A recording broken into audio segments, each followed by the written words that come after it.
कि देखो तुम कितना भी पाप करके पैसा कमाओ, अगर आप दान करते हो, उसका संत महात्माओं की सेवा में लगाते हो, तो तुम्हारा वो पैसा पवित्र होगा और तुम्हें पुण्य लाभ होगा। जब कोई भी साधक नहीं रह जाएगा, कोई भी संत महात्मा नहीं रह जाएंगे, जब तक संत महात्मा उनके पार्षद विराजमान है तब तक भगवान को आने की जरूरत नहीं। उनके दासों में इतनी सामर्थ्य है कि वे अपने भजन बल से जगत का मंगल करते। सच्ची मानो ना, अगर भजनानंदी महात्मा ना हो तो आग की तरह संसार जल जाए।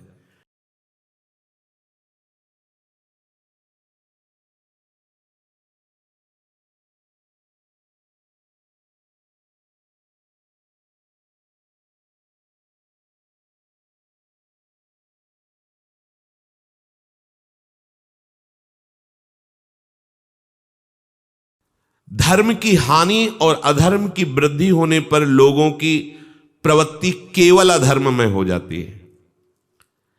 ये बहुत बड़ा दुर्भाग्य बढ़ता जा रहा है कि अपने लोग ऐसा समझाने लगे हैं कि देखो तुम कितना भी पाप करके पैसा कमाओ, अगर आप दान करते हो, उसका संत महात्माओं की सेवा में लगाते हो, तो तुम्हारा वो पैसा पवित्र होगा और तुम्हें पुण्य लाभ होगा। ऐसा भ्रम मत पालना, कभी न पालना। मान लो बात, अगर आप पाप कर्म करके हिंसा वृत्ति से, अपवित्र वृत्ति से धन और उसका कुछ हिस्सा संतों को दोगे, तो संतों की बुद्धि भी अपवित्र हो जाएगी, भगवत विमुख हो जाएगी। वो तो तुम्हारा साधारण लौकिक और ये बड़ा असाधारण पाप बन गया कि जिन्होंने भगवान के भजन का व्रत लिया था उनकी बुद्धि में आपका धन जाकर के भ्रम पैदा कर दिया, वो भ्रष्ट हो रहे। ये पाप तुम भोग नहीं पाओगे। वो पाप भोगने के लिए एक उपाय है, संत संग करके और अपने आचरणों को सुधारो, भजन करो तो निष्पाप हो जाओगे। एक परमहंस जी एकांत जंगल में भजन परायण थे, कंदमूल फल खाते थे। द्रौपदी जी के प्रश्न पर भीष्म पितामह जी ने दृष्टांत दिया था। जब भीष्म जी सरशैया पर धर्म का उपदेश युधिष्ठिर जी को कर रहे थे तो द्रौपदी जी मुस्कुरा रही थी। द्रौपदी जी पर दृष्टि गई तो क्या उपदेश, अगर कोई विनोद की बात है तो मुस्कुराओ तो ठीक है, नहीं तो लगता है उपहास कर रहे हो। तो ऐसा ही कुछ भीष्म, बेटी इस समय तुम्हारे मुस्कुराने का मतलब, अच्छा तुम साधारण नारी हो नहीं, तुम्हारा मुस्कुराना व्यर्थ होगा ही नहीं, तो क्या कारण है? तो बोले मुझे कुछ ऐसा प्रश्न आ रहा है कि ये वही धर्मात्मा बोल रहा है जिससे मैं चीख चीख के पूछ रही थी कि क्या धर्म है। उस समय उत्तर नहीं दिया जा रहा था और आज बड़े बड़े धर्म के व्याख्यान कर रहे, ये वही धर्मात्मा भीष्म है। तो उनका हाँ बेटी तुम्हारा प्रश्न ठीक ही है, उस समय मैं पापी दुर्योधन के पक्ष में उसका अन्न खाता था, इसलिए मेरी इतनी सामर्थ्य नहीं थी। आज 6 महीना बाणों से बिंधा हुआ, रक्त स्राव होकर भयंकर कष्ट भोगा, अब बुद्धि पवित्र हो गई, अब जो बोलूंगा वो ठीक निर्णय होगा। तब उदाहरण दिया था इन परमहंस जी का कि एकांत में रहते थे, कंदमूल फल खाते थे, कभी किसी नगर में भिक्षा के लिए भी नहीं जाते थे। एक दिन चक्रवर्ती सम्राट उधर गया और इनको देखा, बड़ी श्रद्धा हुई, प्रणाम किया और बहुत प्रार्थना की कि आप महल पधारिए। कई बार गए, प्रार्थना की तो उनका हृदय द्रवित हो गया। महल आए, बड़ा स्वागत किया गया और महारानी ने स्वयं अपने हाथ से सुंदर सुंदर भोग पकवान बनाए, उनको पाए, उदासीन होकर चले आए। कोई सम्मान उसका, कोई उनको प्रभाव नहीं पड़ा। दूसरे दिन स्मृति आने लगी, तीसरे दिन तन्मयता बढ़ने लगी कि यार वो अब कंदमूल फल की तरफ हेरना भी अच्छा ना लगे। वो खीर, वो गरम गरम पूड़ी, वो कचौड़ी, वो बहुत अच्छा था, कभी फिर राजा बोले तो अच्छा रहेगा। कई बार पहले प्रार्थना की तो अस्वीकार, अब अंदर से चाह। राजा आए, बहुत अंदर से प्रसन्न हुए, कहेगा जरूर। बोले महाराज कभी पधारे, बोले आज ही चलिए, ज्यादा प्रार्थना नहीं कर। चल गए। फिर वही सुंदर सुंदर पकवान पाए तो देखा ऐसे तो बड़ा सुंदर हार रखा हुआ था रानी, अवसर देखा जब, क्योंकि दास दासियों से सेवा नहीं स्वयं रानी कर रही थी, वो उठे और वो हार उठाया अपनी झोली में डाल लिया, चुपचाप पाए और बस फिर निकल लिया। हाँ, आशीर्वाद निकल।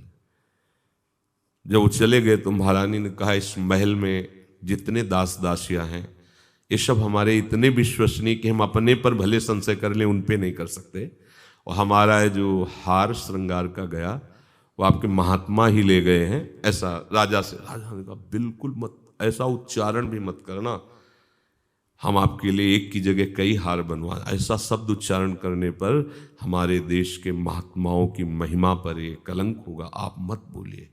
तो बोले जब चुरा ले गए तो बोलूं क्यों ना? तो नहीं, बिल्कुल चुप रहे। वो बड़े धर्मात्मा थे। 5-6 दिन व्यतीत होने के बाद महात्मा ने झोली उठाई तो वजन लगा, हाथ डाला तो हार उनका, अरे ये हार कैसे आ गया? वो मैंने चोरी किया। ओहो, बस ऐसे हार लेकर के वहीं से चिल्लाते हो मैं चोर हूं, मैं अपराधी हूं। और राज दरबार, राजा बहुत धर्मात्मा थे, उन्होंने हाथ जोड़कर कहा महाराज बस मैं यही देखना चाहता था कि आप महात्मा जन कितने त्यागी हैं, अहोभाग्य कि हमारे देश में आप जैसे महात्मा हैं। ये हार मैंने स्वयं आपकी झोली में डाला सभा में कि कहीं संत की महिमा कलंकित ना हो जाए।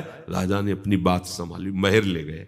मैं कहा महाराज आप ही चुरा कर ले जाने वाले, वो आप ही ऐसे वापस करने वाले, मेरी बुद्धि नहीं काम कर रही थी। यदि आपको चुराना ही था तो फिर हमने तो प्रश्न नहीं किया, फिर वापस क्यों किए? वो ऐसे वापस ही करना था तो चुराए क्यों? बोले ये प्रश्न हम आपसे करते हैं। जिस दिन हमारा भोजन हुआ उस दिन पता लगाओ किसी विशेष को दंडनीय कोई वस्तु का ऐसा आगमन या कोई ऐसी घटना, तो तुरंत पता लगाई। तो वहां के एक स्वर्णकार की संपूर्ण संपत्ति जब्त की गई थी, क्योंकि उसने एक ब्राह्मण की लड़की के ब्याह में जो स्वर्णाभूषण लगते हैं वो स्वर्ण दिया गया, उसने नकली दिया बनाकर ऊपर वो समय चेक नहीं किए ले गए। उधर उसको प्रताड़ना लड़की को मिली कि स्वर्ण के आभूषण की जगह बनावटी आभूषण, और जब उसकी रिपोर्ट हुई तब फिर वो अपराध के कारण पूरी उसकी संपत्ति जब्त की गई, खजाने में पूरा खजाना दूषित हो गया। और उसी के अन्न से इनकी बुद्धि दूषित हुई। तो देखो ये महात्मा स्वर्ण चोरी किए।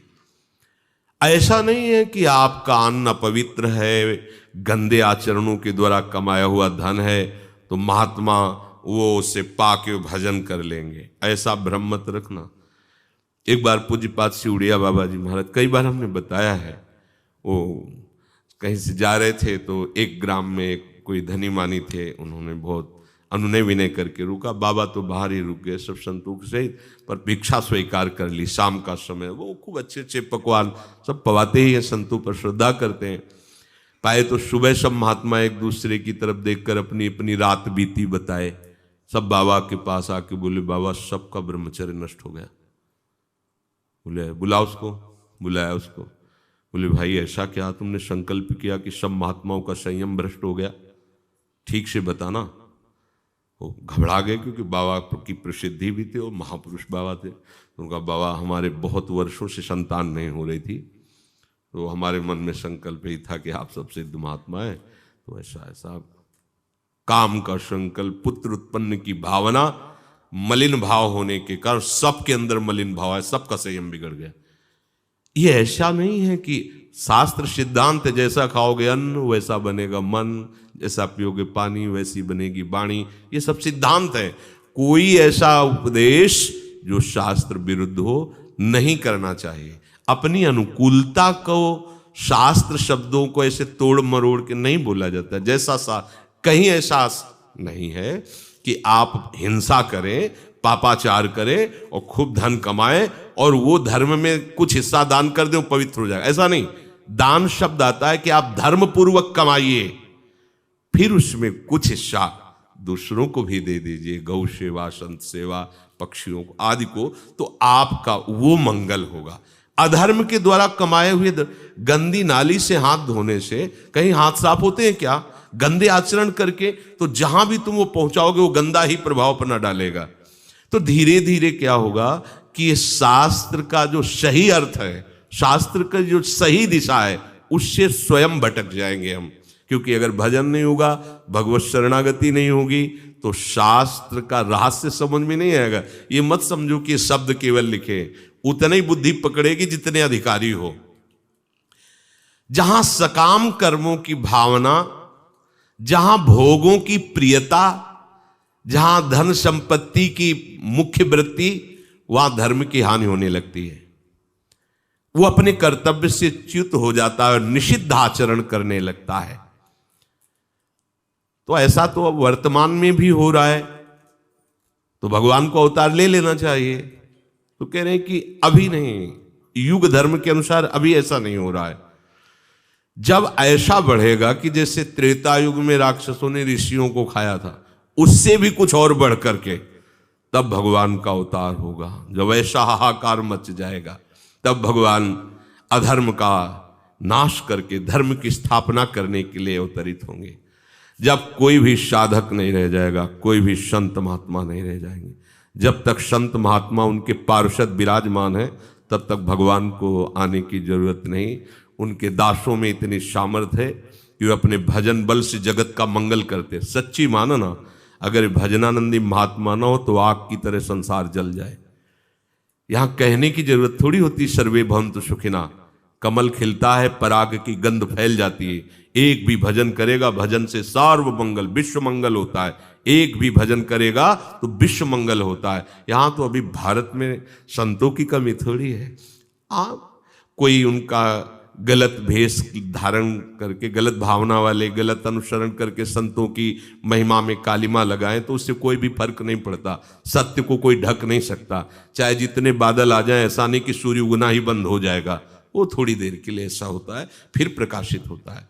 तो भगवान कहते यदा ही धर्मस्य ग्लानिर्भवति भारत अभ्युत्थानम अधर्मस्य तदात्मानं सृजाम्यहम् परित्राणाय साधूनां विनाशाय च दुष्कृतां धर्म संस्थापनार्थाय संभवामि युगे युगे। जो धर्मात्मा है, जो साधु हैं, जो भक्तजन है, जब उनकी रक्षा करने वाला कोई नहीं रह जाता, तब मैं अवतरित होता हूं। पाप कर्म करते करते इतने क्रूर कर्मी हो जाते हैं कि धर्मात्माओं का, साधु महात्माओं का भी कुछ कुछ छुटपुट ऐसी बातें शुरू हो गई हैं। अगर कोई आपको भ्रम होता है कि साधु वेश में कोई छलिया है, तो हमारे भारत का संविधान है, आप उसको पकड़ सकते हैं। आप संविधान की रक्षा करने वाले सरकारी कर्मचारियों के हाथ में दे सकते हैं। आपका अधिकार नहीं है कि आप स्वयं न्यायाधीश बनकर दंड दे दें, ऐसा अधिकार नहीं। समाज को सुरक्षित रखने के लिए हमारे देश में संविधान बनाया गया है। उस संविधान के अंतर्गत उसकी रक्षा के लिए सेना है, शासक, कर्मचारी जन है। अगर आपको कोई लगता है कि छलिया है, ये बच्चा चुराने वाला है, या ये पाखंडी है, तो आप उस सरकार के हाथ में दे दीजिए, वो दंड देगा। आपको दंड देने का अधिकार, ऐसा नहीं कि पशुओं की तरह घेर करके उसको मार डाला जाए। यह अधिकार तो कहीं किसी के लिए, घोर पापी को भी ऐसा आपको करने का अधिकार नहीं, क्योंकि हमारे सरकार का शासन है। आप सरकार को समर्पित कीजिए, न्यायालय बना हुआ है, उस पर न्याय किया जाएगा। फिर कोई साधु वेश में है, हो सकता है कोई पाखंडी भी ऐसा हो सकता है, हम उसको नहीं कहते कि सब सत्य ही हो सकता है, पर अपना कानून भी है, अपना संविधान है, संविधान के अंतर्गत चलना। जब सरकार का संविधान नहीं और शास्त्र का संविधान नहीं, ऐसा अत्याचार पूरे विश्व में बढ़ जाएगा, तब भगवान का अवतार होता है। अभी तो संविधान है, ऐसा नहीं है, पर छुटपुट ऐसी बातें होती है। साधुओं की रक्षा, भक्तों की रक्षा, जब पाप कर्मी लोग ऐसा अत्याचार करने लगते हैं, तो भगवान इनकी रक्षा के लिए अवतरित होते हैं और उन पापियों का विनाश करते हैं, धर्म की भली भांति स्थापना करते हैं। इसीलिए भगवान युग युग में अवतरित होते हैं। भगवान के अवतार में और संतों के अवतार में यह अंतर होता है। भगवान दुष्ट का विनाश करते हैं और संत दुष्टता का विनाश करते हैं। घोर पापी को भी महात्मा बना देते हैं। राम राम जप, कृष्ण कृष्ण जप, उसको सुधार करके उसका नाश नहीं करते, उसको मारते नहीं हैं। इसीलिए प्रभु के दासों की महिमा प्रभु से बढ़कर के गाई गई कि वो पापी और दुष्ट को मारते नहीं है, उसकी पाप प्रवृत्ति और दुष्टता का नाश करके उसे महात्मा भगवत प्रिय बना देते हैं, भगवत प्रिय बना देते हैं। भगवान कृपा करके हम सबकी बुद्धि ऐसी शुद्ध करें कि उनके नाम जप, उनके लीला गायन, उनकी सेवा और उनके भक्तों में कभी संशय न हो। ये बुद्धि धोखेबाज है, कभी भी धोखा दे सकती है। इसलिए भगवान से प्रार्थना करनी चाहिए, नित्य प्रार्थना करनी चाहिए, हे प्रभु आप हमारी बुद्धि को ऐसे शुद्ध करो कि आपके नाम में संशय न हो, आपके लीला चरित्र में संशय न हो, आपके भक्तों में संशय न हो। ये जन्म अगर नाम, लीला चरित्र और भगवत सेवा, भगवत भक्तों में कभी संशय ना हुआ तो निश्चित भगवत प्राप्ति हो जाएगी। बहुत सहयोग भी है कलयुग का, बहुत सहयोग है। जो 10,000 वर्ष की तपस्या से फल मिलता था वो 24 घंटे नाम कीर्तन करने से प्राप्त हो जाता है। इसलिए सब सावधान रहे, बुद्धि को दूषित होने में देर नहीं लगेगी। पक्का समझ लीजिए, एक क्षण में बुद्धि, सम्राट परीक्षित धर्मात्मा है, गर्भ में ही भगवत साक्षात्कार हुआ है। क्योंकि जो ब्रह्मास्त्र के तेज से बचाने के लिए भगवान गए तो गर्भस्थ शिशु को उसी समय उनका अनुभव हुआ है। भगवान बड़े कृपालु हैं। देखो कलयुग ने उनकी बुद्धि में भी भ्रम पैदा कर दिया। एक महात्मा समीक ऋषि समाधि में है और ये जाके मरा हुआ सर्प ऐसे डाल दे। ये अभद्र व्यवहार, संतों के साथ ऐसा नहीं, अभद्र व्यवहार है। पर बुद्धि कलयुग जब ऐसे महापुरुष की बदल सकता है तो अपने लोग तो मच्छर हैं, उनके सामने क्या है। वो तो भगवान के निज जन है, भगवान के भांजे हुए अभिमन्यु जी, सुभद्रा पुत्र अभिमन्यु, अभिमन्यु पुत्र परीक्षित, बिल्कुल नजदीक भगवान की। और वैसे भी भगवान के महान भागवत पांडव वंश में प्रकट हुए। भगवान ने गर्भस्थ शिशु की रक्षा की, भगवान ने ही जीवन दान दिया। ऐसे महापुरुष की बुद्धि भी कलयुग बदल सकता है। तो अपने लोगों की, हाँ एक उपाय है कि नहीं बदल पाएगा, हर समय राधा राधा राधा। फिर कलयुग की क्या, भगवान की भी ताकत नहीं, फिर किसी की ताकत नहीं, राधा राधा राधा, कोई बाधा नहीं, बिल्कुल मंगल। तो डरते रहो। जैसे हमें पता हो कि इस गली से जाएंगे तो लुटेरे मिलेंगे, मार डालेंगे, छीन लेंगे। अच्छा ये बोलोगे तो वो नहीं मारेंगे, तो फिर आप वही बोलते चले जाओगे। संसार बहुत बड़े लुटेरों से भरा हुआ, काम क्रोध लोभ मोह मद मत्सर पग पग पर। अगर राधा राधा बोलोगे तो कोई बाधा नहीं रहेगी, बस इसे पकड़े रहना, उठते बैठते चलते फिरते राधा राधा राधा राधा। अगर भगवद स्मरण चल रहा है, यश स्मरण मात्रेण जन्म संसार बंधनात् विमुच्यते नमस्तस्मै विष्णुवे प्रभु विष्णुवे। भगवान का स्मरण चल रहा है तो कभी भी कोई भी हमें हमारे मार्ग से भ्रमित नहीं कर सकता। स्मरण छूटा हानि हो गई, इसलिए नाम जप करते रहो। ऐसे लोगों के पास बैठो मत जो आपका भजन छुड़वा दें, प्रपंच की बातें करें, निंदा स्तुति करें। यहाँ न कोई निंदा का पात्र है न कोई स्तुति का पात्र है, बात समझ लीजिए। यहाँ एक भगवान का ही खेल चल रहा है। कहीं त्रिगुणात्मिका माया के द्वारा ग्रसित बुद्धि से सब खेल हो रहे हैं, तो कहीं त्रिगुणातीत भाव में। अब अपने काहे को किसी की निंदा स्तुति करे। अरे भगवान का बगीचा है, कहीं बम्बूल का पेड़, कहीं आम का पेड़ है, तुम्हें जिसके नीचे बैठना छाया में बैठ जाओ, निंदा स्तुति काहे कर रहे हो। वो तो भगवान का ही तो बगीचा है संसार। तीनों गुण, सतोगुण रजोगुण तमोगुण, कहीं तमोगुणी लीला हो रही, कहीं रजोगुणी, कहीं सतोगुणी। ना किसी की प्रशंसा करनी, ना किसी की निंदा करनी। ना यहाँ कोई बुरा है, ना यहाँ कोई भला है, ना यहाँ कुछ सत है, ना यहाँ कुछ असत है। सच्ची बात समझो, एकमात्र वासुदेव, एकमात्र प्रभु है। ये सत्य अपने लक्ष्य में रखो। किसी की निंदा स्तुति न सुनो, न करो, ये बड़ी हानि की बात है। तात सुनहु माया कृत गुण और दोष अनेक, गुणया उभय न देखी देखी सो। निरंतर नाम काम बना लो, निकल चलो इस संसार की ज्वाला से। बस राधा राधा राधा राधा, सुनै न काहू की कही और कहे ना अपनी बात। नारायण वा रूप में मगन रहे दिन